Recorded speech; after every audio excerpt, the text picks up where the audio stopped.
Hello students, welcome to online study of English medium.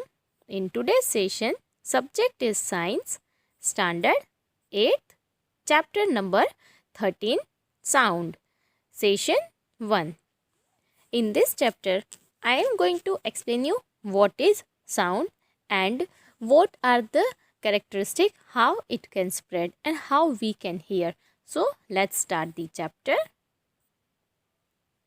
Sound plays an important role in our life. Sound जो है वो हमारी life में काफ़ी एक इम्पोर्टेंट रोल प्ले करता है. जस्ट इमेजिन कि साउंड नहीं होता तो कितने सारे इश्यूज़ होते. We can not communicate without it. It helps us to communicate with one another. We hear a variety of sounds in our surroundings. जो हम कम्युनिकेट करते हैं वो साउंड की वजह से कर सकते हैं. अगर साउंड नहीं होता तो हम कम्युनिकेट नहीं कर पाते और ये काफ़ी डिफ़िकल्ट हो जाता. और हम अपने आसपास काफ़ी वैरायटीज़ ऑफ साउंड सुनते हैं. अगर आप देखोगे अपने आसपास तो कंटिन्यूस कुछ ना कुछ साउंड जो है वो सुनाई देते हैं. यहाँ पे कुछ प्लीजेंट साउंड जो है उनके मैंने पिक्चर्स रखे हैं कि these are the musical instrument जिनका साउंड सुनना हमें अच्छा लगता है. Now sound is produced by a vibrating body. अब साउंड कैसे प्रोड्यूस होता है that we are going to understand. So let's discuss one activity. Take a metal plate, hang it at a convenient place in such a way that it does not touch any wall. अब आपको एक metallic plate लेनी है और आपको उसको ऐसे hang करना है ना कि वॉल को या किसी भी वो सॉलिड पार्ट को टच नहीं होनी चाहिए. Now strike it with a stick. अब एक स्टिक लेनी है, उसको स्ट्राइक करना है.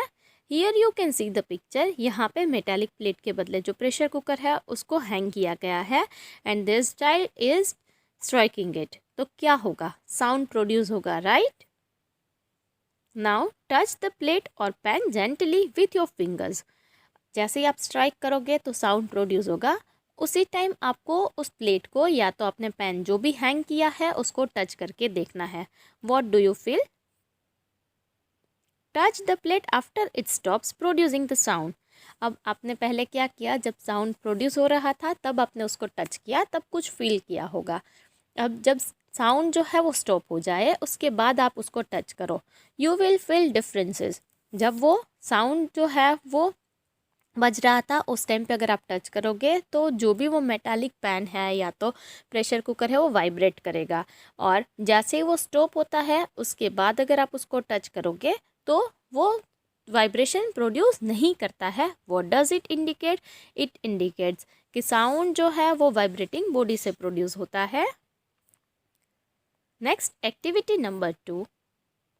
Take a rubber band, put it around the longer side of a pencil box.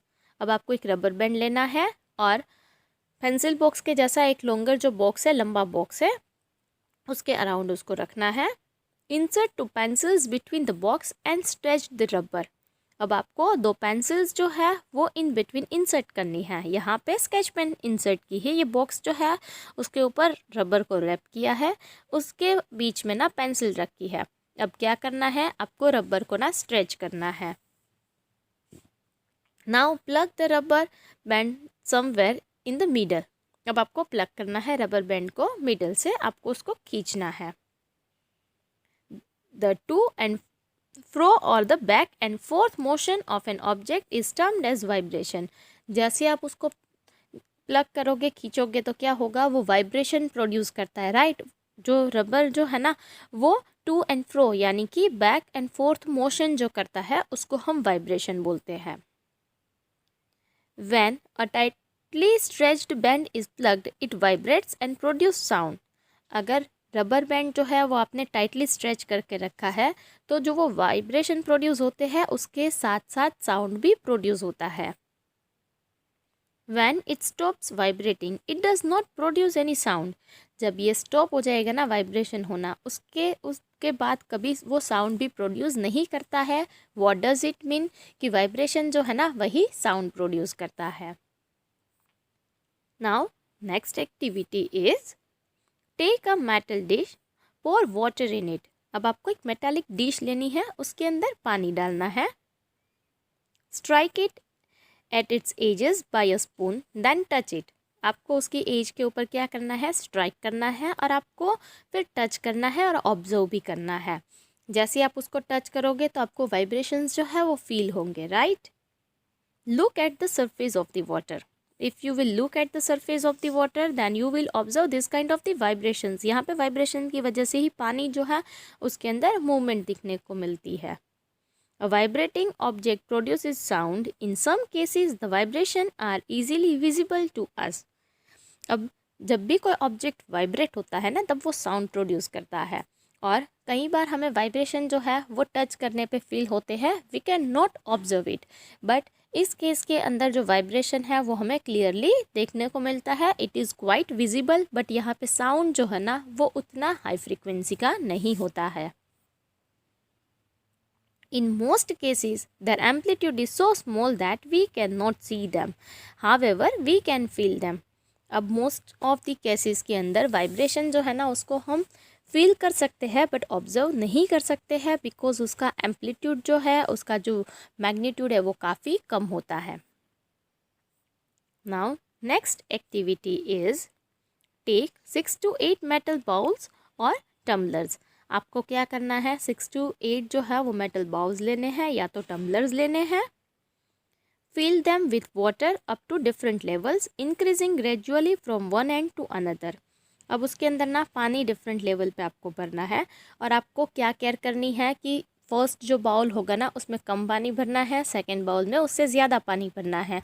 आपको ऐसे इंक्रीजिंग ऑर्डर के अंदर पानी भरना है।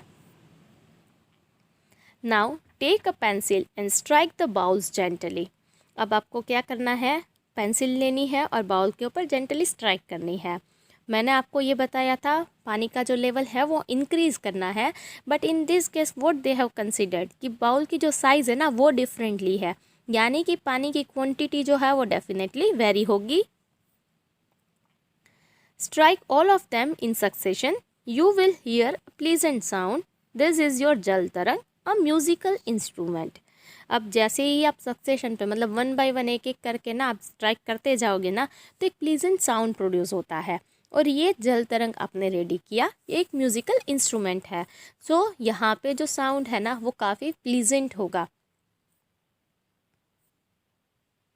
When we pluck the string of an instrument like the sitar, whole instrument is forced to vibrate and it is the sound of the vibration of the instrument that we hear.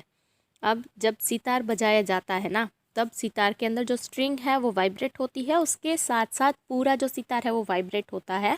तो जो हम sound सुनते हैं ना वो overall sitar जो vibrate होता है उसका साउंड होता है।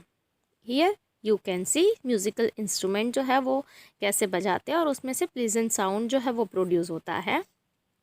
Similarly when we strike the membrane of the mridangam, the sound that we hear is not only that of the membrane but of whole body of the instrument.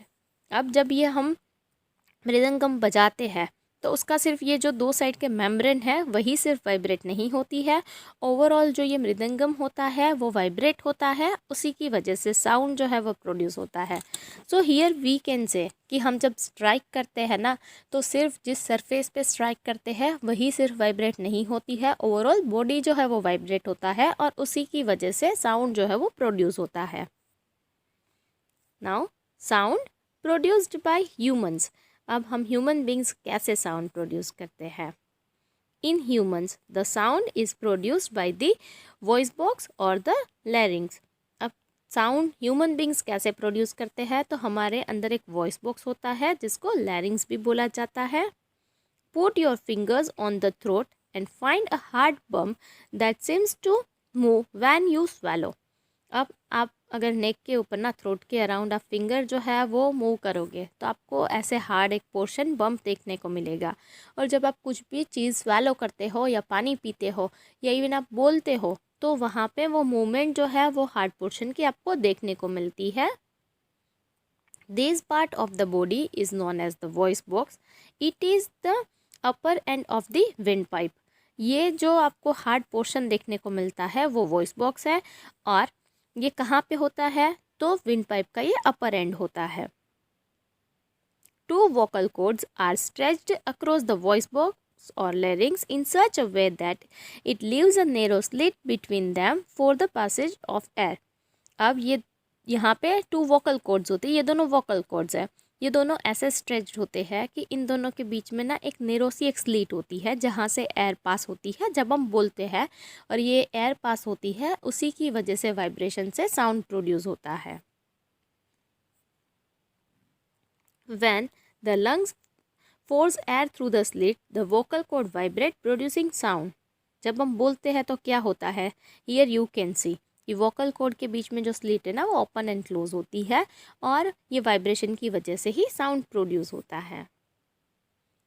Muscles attach to the vocal cord can make the cords tight और loose. अब ये muscles होते हैं vocal cord के साथ, वो tight या loose होंगे, उसी के अकॉर्डिंग जो हमारा साउंड है वो वेरी होता है. When the vocal cords are tight and thin, the type of quality of the voice is different. अब जब वो टाइट होगा एंड थिन होगा उसी के अकॉर्डिंग हमारा जो वॉइस है ना उसमें वेरिएशन आता है. जैसे आप शाउटिंग करते हो तो एक हाई पिच साउंड जो है वो प्रोड्यूस होता है, जब आप रोते हो तो भी साउंड कम्प्लीटली डिफरेंट होता है. The vocal cord in men are about 20 millimeter long. In women, these are about 5 millimeter shorter. Children have very short vocal cords. अब मैन के अंदर वोकल कॉर्ड जो है वो 20 मिलीमीटर जितना लॉन्ग होता है, वुमेन के अंदर 5 मिलीमीटर शॉर्टर यानी कि 20 मिलीमीटर से 5 मिलीमीटर शॉर्टर यानी 15 मिलीमीटर जितना होता है. और चिल्ड्रन जो है यानी बच्चों का जो वोकल कॉर्ड है वो काफ़ी शॉर्ट होता है, इसीलिए जो मैन है उनका जो वॉइस होता है ना वो थोड़ा कोर्स होता है, जबकि वीमेन का जो वॉइस है वो हाई पिच्ड होता है और बच्चों का जो वॉइस है ना वो मैक्सिमम पिच वाला होता है. Now activity number 5, take 2 rubber strips of the same size. आपको क्या करना है, 2 रबर की स्ट्रिप्स लेनी है सेम साइज की. Place these 2 pieces one above the other and stretch them tight and blow air through the gap between them. अब आपको दोनों पीसीज है वो एक दूसरे के ऊपर रखना है, उसको फिर स्ट्रेच करना है, खींचना एकदम से टाइटली, और उन दोनों के बीच जो एयर है ना वहाँ से आपको एयर ब्लो करनी है, हवा जो है वो वहाँ से फूंक मारना है. देन व्हाट विल हैपन वो आपको ऑब्जर्व करना है. As the air blows through the stretch rubber strips a sound is produced. अब जैसे ही रबर के स्ट्रिप में से एयर ब्लो होगी तो साउंड प्रोड्यूस होता है और ये दोनों जो स्ट्रिप्स है वो वाइब्रेट भी होगी. Our vocal cord produce sound in a similar manner. हमारे जो वोकल कॉर्ड्स है ना उसमें भी मसल्स होते हैं, तो जब एयर पास होती है तब वाइब्रेशन की वजह से ही साउंड प्रोड्यूस ऐसे ही होता है. Next one is sound needs a medium for propagation. अब साउंड जो है ना उसको प्रोपोगेट होने के लिए, उसको स्प्रेड होने के लिए ना मीडियम की रिक्वायरमेंट होती है. अगर मीडियम नहीं होगा तो साउंड जो है वो प्रोपोगेट नहीं होगा. Activity number 6 to understand it. Take a metal glass tumbler, make sure that it is dry. अब आपको एक मेटल का ग्लास का टम्बलर लेना है बट वो ड्राई होना चाहिए. क्यों ड्राई होना चाहिए? Place a cell phone in it. आपको उसके अंदर सेल फोन रखना है, that's why it must be dry. Ask your friend to give a ring on this cell phone from another cell phone. अब आपके फ्रेंड को बोलो कि इस नंबर पे आपको कॉल करे. तो आपने क्या किया है, उसको ग्लास के अंदर रखा है, सो क्या होगा कि साउंड जो है ना वो एकदम से शार्प आएगा, आपको जो वॉल्यूम है वो हाई सुनाई देगा. Next one is now surround the rim of the tumbler with your hand, put your mouth on the opening between your hands. अब आपको ना उसको पूरा कवर करना है जैसे यहाँ पे पिक्चर में दिखाया है, और माउथ जो है ना उससे भी कवर कर लेना है, यानी कि ग्लास के आसपास एयर का सर्कुलेशन नहीं होगा. Indicate to your friend to give a ring again, listen to the ring while sucking air from the tumbler.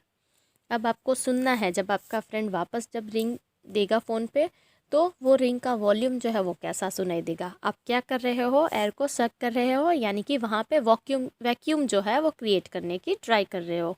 अगर आप कम्प्लीटली एयर सक कर लेते हो यानी कि वैक्यूम क्रिएट करते हो तो उसका साउंड जो है वो बाहर नहीं सुनाई देगा. बट अगर आपने एयर को कम्प्लीटली सक नहीं किया है, स्टिल उसके वहाँ पे जो एयर है वो काफ़ी कम हो चुकी है, दैट्स वाई वहाँ पे डेफिनेटली वॉल्यूम जो है वो कम सुनाई देगा। Indeed, if you had been able to suck all the air in the tumbler, the sound would stop completely. अगर आपने completely एयर को सक किया होता तो वहाँ पे वैक्यूम बन गया होता, तो वहाँ से आपको साउंड जो है वो सुनाई नहीं देता। Sound needs a medium to travel. So यहाँ से हमने क्या कंक्लूड किया है कि साउंड जो है उसको ट्रैवल करने के लिए मीडियम की रिक्वायरमेंट होती है। When air has been removed completely from a vessel, it is said that there is a vacuum in the vessel. The sound cannot travel through vacuum. अगर आप completely एयर किसी भी जगह से रिमूव करते हो तो उसको हम वैक्यूम बोलते हैं, और साउंड जो है वो वैक्यूम के अंदर से ट्रैवल नहीं कर सकता है। Activity number 7, take a bucket और a bathtub, fill it with clean water. आपको बकेट या बाथटब लेना है, उसके अंदर पानी भरना है। Take a small bell in the hand, shake this bell inside the water to produce sound. अब आपको बेल को क्या करना है, पानी के अंदर लेके जाना है और वहाँ पे आपको बेल जो है वो शेक करनी है, यानी कि बेल बजाने की ट्राई करनी है। बट आप जो वॉइस सुनोगे ना वो काफ़ी लो होगा, बिकॉज पानी से अगर आप बाहर वॉइस जो आएगा वो एयर के जितना इजीली ट्रैवल नहीं कर सकता है। So here we can say that कि अगर मीडियम चेंज होता है तो भी साउंड जो है उसके फ्रीक्वेंसी और पिच यानी कि उसका जो वॉल्यूम है वो काफ़ी डिफरेंट होता है। Activity number 8, make a telephone using string and cups and hold it one end to your ear. अब आपने ये एक्टिविटी ऑलरेडी बचपन में की होगी कि आपको ना स्ट्रिंग और कप्स की हेल्प से ना टेलीफोन बनाना है, और क्या करना है, इसका एंड जो है वो आपको अपने कान पे रखना है and ask your friend to speak from the another and.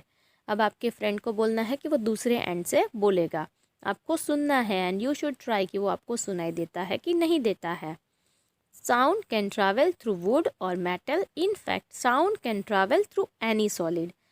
आपको यहाँ पे सुनाई देगा व्हाट डज इट इंडिकेट कि साउंड जो है वो लिक्विड है या सॉलिड है, ऐसे कोई भी मीडियम के अंदर से ट्रैवल कर सकता है। इवन अगर आप एक टेबल है वुड का, एक एंड पे आप अपना ईयर रखो, दूसरे एंड पे आपका फ्रेंड अगर नॉक करता है तो वो साउंड भी आप सुन सकते हो, यानी कि वो सॉलिड से भी साउंड जो है वो ट्रैवल कर सकता है। Vibrating objects produce sound and it is carried in all direction in a medium. अब वाइब्रेटिंग ऑब्जेक्ट जो है वो साउंड प्रोड्यूस करता है और ये overall each and every direction के अंदर स्प्रेड करता है, that's why we can hear. अगर कोई एक इंसान एक कॉर्नर पे बात बोलेगा तो ओवरऑल पूरे रूम में वो बात सुनाई देती है, बिकॉज साउंड जो है वो ऑल डायरेक्शन के अंदर स्प्रेड होता है। I will continue this chapter in the next session. Thank you.